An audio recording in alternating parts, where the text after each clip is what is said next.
السلام علیکم۔ آج پیر ہے جنوری کی 23 تاریخ۔ پاکستان میں اس وقت شام کے 7، بھارت میں 7:30، اور یہاں ہمارے اسٹوڈیوز کی گھڑیوں میں صبح کے 9 بج رہے ہیں۔ وائس آف امریکہ واشنگٹن کی اردو سروس سے میں ہوں خالد حمید، خبروں کے ایک بلیٹن کے ساتھ۔ پاکستان میں پیر کے صبح بجلی کے بریک ڈاؤن کے بعد بعض علاقوں میں بحالی کا عمل شروع ہو گیا ہے۔ اطلاعات کے مطابق وفاقی دارالحکومت اسلام آباد سمیت پشاور اور بعض دیگر شہروں میں بجلی جزوی طور پر بحال ہو گئی ہے۔ وفاقی وزیر برائے توانائی خرم دستگیر خان کا کہنا ہے کہ ملک میں بجلی کا کوئی بڑا فالٹ نہیں تھا۔ امید ہے آئندہ 12 گھنٹوں میں ملک بھر میں بجلی مکمل طور پر بحال ہو جائے گی۔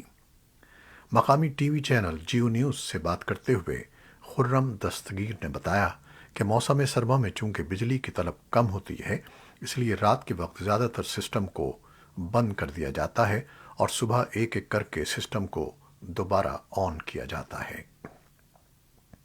خرم دستگیر خان کا کہنا تھا کہ ایک محتاط اندازے کے مطابق اگلے 12 گھنٹوں میں بجلی کی فراہمی مکمل طور پر بحال ہو جائے گی۔ کوشش ہے کہ اس سے پہلے ہی بجلی کی مکمل بحالی ہو جائے۔ پاکستان تحریک انصاف کے 44 ارکان قومی اسمبلی نے اپنے استعفے واپس لینے کا فیصلہ کیا ہے اور اس ضمن میں اسپیکر راجہ پرویز اشرف کو ایک ای میل بھی کر دی ہے۔ رہنما تحریک انصاف اسد عمر نے پیر کو ایک ٹویٹ میں کہا کہ اسپیکر قومی اسمبلی ان کی جماعت کے تمام ارکان کے استعفے قبول نہیں کر رہے، اس لیے پارٹی چیئرمین عمران خان کی ہدایت کے مطابق 44 ارکان نے استعفے واپس لینے کا فیصلہ کیا ہے۔ رہنما P T I Asad Umar کے مطابق اگلا قدم قومی اسمبلی میں قائد حزب اختلاف کی نامزدگی کا ہوگا۔ اسد عمر کی ٹویٹ کے بعد پی ٹی آئی کے رکن قومی اسمبلی عامر ڈوگر کی قیادت میں ایک وفد پارلیمنٹ ہاؤس پہنچا، تاہم عمارت بند ہونے کی وجہ سے انہیں اندر داخلے کی اجازت نہیں دی گئی۔ مقامی ذرائع ابلاغ کے مطابق پارلیمنٹ ہاؤس میں اتوار کو شارٹ سرکٹ کے باعث تمام دفاتر 3 روز کے لیے بند کر دیے گئے ہیں، جبکہ قائمہ کمیٹیوں کے اجلاس بھی منسوخ کر دیے گئے ہیں۔ کراچی کی انسداد دہشت گردی کی عدالت نے نقیب اللہ قتل کیس میں سابق پولیس آفیسر راؤ انوار سمیت تمام ملزمان کو بری کر دیا ہے۔ عدالت نے فیصلے میں کہا ہے کہ پروسیکیوشن ملزمان پر الزامات ثابت نہیں ہوئے۔ یہ پاکستان کی تاریخ کا ایک بہیمانہ واقعہ ہے۔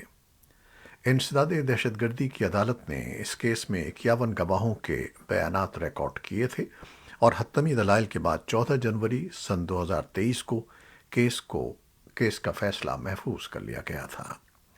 نقیب اللہ کے اہل خانہ نے پولیس کا موقف مسترد کرتے ہوئے پولیس مقابلے کو جعلی قرار دیا تھا۔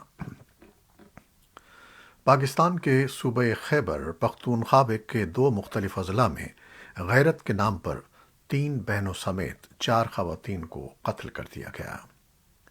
سوات کے علاقے منگلور میں بھائی نے بہنوں پر فائرنگ کر کے 3 کو ہلاک اور 1 کو زخمی کر دیا، جبکہ چارسدہ میں والد نے بیٹی کو سوشل میڈیا پر تصویر وائرل کرنے پر گولیاں مار کر ہلاک کر دیا۔ سوات میں قتل کیے جانے والے خواتین میں سے ایک نے والدین کی مرضی کے بغیر پسند کی شادی کی تھی۔ سوات پولیس نے ملزم بھائی کو گرفتار کر کے تفتیش شروع کر دی ہے، جبکہ چارسدہ میں ملزم فرار ہونے میں کامیاب ہو گیا ہے، جس کی گرفتاری کے لیے کوششیں کی جا رہی ہیں۔ خیبر پختونخوا سمیت پاکستان میں غیرت کے نام پر قتل اور خواتین کے خلاف تشدد کے واقعات تواتر سے ہوتے رہتے ہیں۔ ان واقعات کی روک تھام کے لیے قانون سازی بھی کی گئی ہے، مگر تجزیہ کاروں کے بقول ان قوانین پر عمل درآمد نہ ہونے کے باعث تشدد کے واقعات پر قابو نہیں پایا جا سکتا۔ افغانستان کے آزاد انسانی حقوق کمیشن کے سابق سربراہ شہرزاد اکبر کی قیادت میں قائم ہونے والی نئی تنظیم رواداری کی جاری کی گئی ایک رپورٹ کے مطابق طالبان نے کم از کم 1976 افراد کو غیر قانونی طور پر گرفتار کیا ہے۔ یہ گرفتاریاں 15 اگست سن 2021 سے 15 نومبر سن 2022 کے درمیان کی گئیں۔ 34 صوبوں میں سے 29 صوبوں میں کی جانے والی ان گرفتاریوں میں 136 خواتین اور 4 بچے شامل ہیں۔ گجرات فساد سے متعلق عالمی نشریاتی ادارے بی بی سی کی دستاویزی فلم انڈیا دا مودی کوسچن پر بھارت میں اٹھنے والا تنازعہ ختم ہونے کا نام نہیں لے رہا۔ اس دستاویزی فلم میں فساد کے لیے وزیر اعظم نریندر مودی کو براہ راست ذمہ دار ٹھہرایا گیا ہے۔ مودی اس وقت گجرات کے وزیر اعلیٰ تھے۔ یہ فلم برطانوی دفتر خارجہ کی ایک غیر مطبوعہ رپورٹ کی بنیاد پر تیار کی گئی ہے۔ فلم 2 حصوں پر مبنی ہے۔ پہلا حصہ 17 جنوری کو دکھایا جا چکا ہے اور دوسرا 24 جنوری کو دکھایا جانا ہے۔ بھارتی حکومت نے اسے پہلے ہی ایک پروپیگنڈا پیس قرار دے کر دستاویزی فلم کو مسترد کر دیا اور پھر اس کو بھارت میں دکھائے جانے پر پابندی عائد کر دی۔ حزب اختلاف کے رہنماؤں اور انسانی حقوق کے کارکنوں کی جانب سے پابندی کی مذمت کی جا رہی ہے اور اسے سینسرشپ قرار دیا جا رہا ہے۔ بھارت کی کسی بھی عدالت نے فسادات کے لیے وزیر اعظم نریندر مودی کو ذمہ دار نہیں ٹھہرایا ہے۔ سپریم کورٹ کی ہدایت پر تشکیل دی گئی ایس آئی ٹی نے بھی ان کو کلین چٹ دے دی ہے۔ امریکی وزیر خزانہ جینٹ یلن اپنے افریقی دورے کے دوسرے مرحلے میں زیمبیا میں ہیں۔ دورے کا مقصد امریکی سرمایہ کاری اور تعلقات کو فروغ دینا ہے۔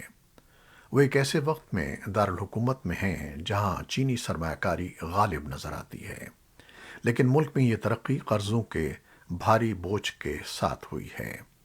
زیمبیا افریقہ میں کووڈ وبا کے دور کا پہلا ملک بن گیا ہے جب نومبر سن 2020 میں 42.5 ملین بانڈز کی ادائیگی کرنے میں ناکام رہا۔ اب قرض کے بوجھ سے نمٹنے کے طریقہ کار پر بات چیت جاری ہے۔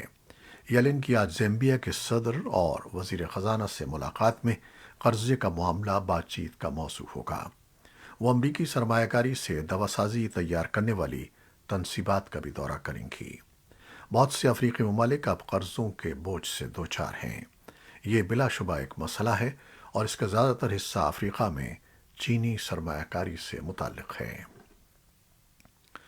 پولینڈ کے وزیر اعظم نے پیر کو کہا ہے کہ پولینڈ ایسے ممالک کا اتحاد بنا رہا ہے جو یوکرین کو جرمن ساختہ ٹینک بھیجنے کے لیے تیار ہیں، چاہے جرمنی اس طرح کی منتقلی کی باقاعدہ اجازت نہ دے۔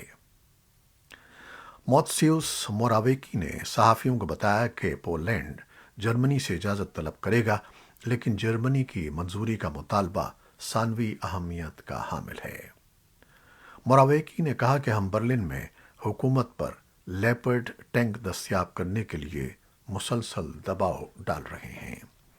جرمن وزیر خارجہ اینالینا بربک نے اتوار کو فرانسیسی T V channel L C I کو بتایا کہ اگر پولینڈ اپنے لیپرڈ 2 ٹینکوں کو یوکرین بھیجنے کی اجازت طلب کرتا ہے تو ہم ان کی راہ میں حائل نہیں ہوں گے۔ یوکرین روسی افواج کا مقابلہ کرنے کے لیے لمبے عرصے سے بھاری ٹینکوں کے حصول کا خواہاں ہے جو یوکرین کے ہتھیاروں کے مقابلے میں زیادہ جدید ٹینک استعمال کر رہے ہیں۔ یوکرین کے وزیر دفاع اولیکسی ریزنکوف نے گزشتہ ہفتے وائس آف امریکہ کی یوکرین سروس کو بتایا کہ یوکرین کے فوجی پولینڈ میں لیپرڈ 2 ٹینک استعمال کرنے کی تربیت شروع کریں گے۔ جرمن چانسلر آلف شولز نے اتوار کے روز یہ نہیں بتایا کہ آیا جرمنی یوکرین کو جنگی ٹینک فراہم کرنے پر رضامند ہوگا، تاہم خبر رساں ادارے رائٹرز کی اطلاع کے مطابق انہوں نے کہا کہ ایسے فیصلے امریکہ سمیت اتحادیوں کے ساتھ مل کر کیے جائیں گے۔ فرانسیسی صدر ایمانوئل میکرون نے کہا کہ وہ یوکرین کو لیکر ٹینک بھیجنے کے امکان کو مسترد نہیں کرتا، تاہم انہوں نے خبردار کیا کہ ٹینک بھیجنے سے فرانس کی سلامتی کو خطرہ نہیں ہونا چاہیے اور نہ ہی یوکرین اور روس کے درمیان جنگ کو بڑھنا چاہیے۔ برطانوی وزیر خارجہ جیمز کلیورلی نے اتوار کو اسکائی نیوز کے ساتھ ایک انٹرویو میں کہا کہ وہ یوکرینیوں کو لیپرڈ 2 جیسے ہتھیاروں سے لیس دیکھنا چاہتے ہیں۔ امریکی ایوان کی خارجہ امور کی کمیٹی کے نئے ریپبلکن چیئرمین مائیکل میک کال نے اے بی سی کے پروگرام دس ویک کو بتایا کہ امریکہ کو اپنے ابرامز جنگی ٹینک